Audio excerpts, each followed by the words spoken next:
To begin my project, I wanted to learn how to juggle, and I thought learning how to juggle and do it consistently would be a good basis for being able to do the around the world.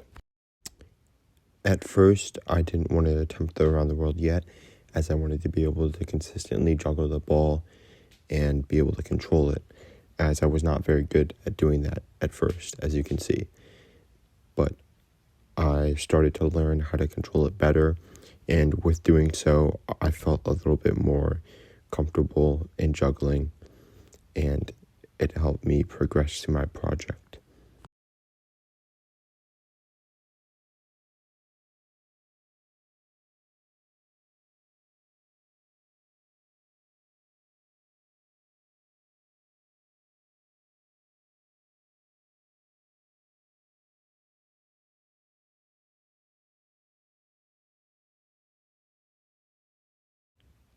Once I felt comfortable enough with my juggling ability, I started to try on possible ideas of doing the around the world, but I didn't want to jump into it too much because I still wanted to focus on being able to consistently juggle as I was starting the project for the first time. But every now and then, I would attempt an around the world, even though it wouldn't be the best attempt, it would still be something. And the more reps, the better I could get at it.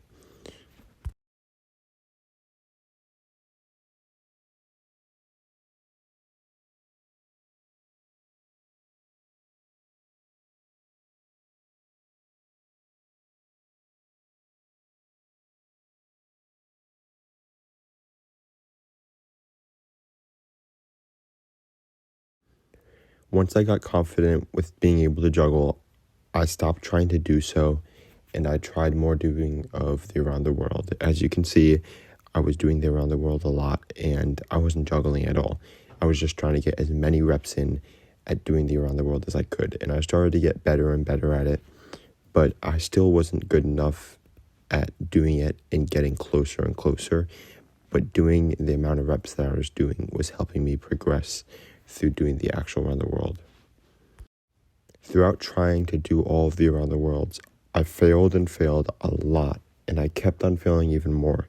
But the most important and key thing through doing all this was to keep on going back and doing it more and trying to learn about what I was doing wrong. I learned and I kept going.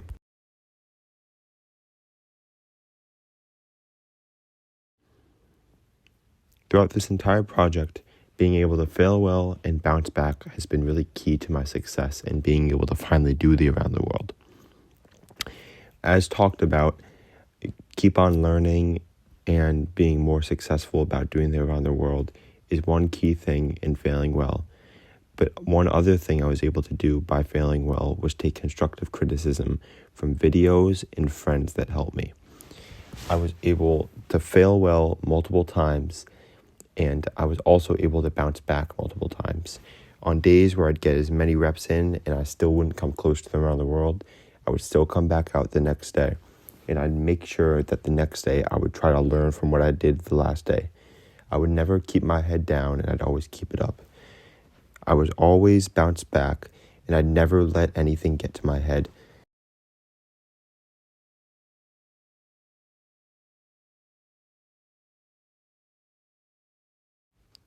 Finally, towards the end of the project, I was learning more and more about how to do it, and I was becoming closer and closer as there was many attempts where I was almost able to do it and many attempts where I weren't. I wasn't as consistent as I would have liked to have been, but I was still getting closer and closer to the final product.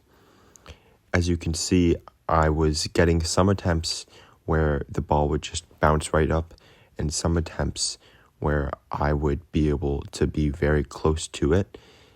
And I really used this as motivation because I wanted to finally be able to do it because I hadn't been able to do it. And I didn't want those downs to affect me. And I kept on pushing through, and eventually I was able to do it.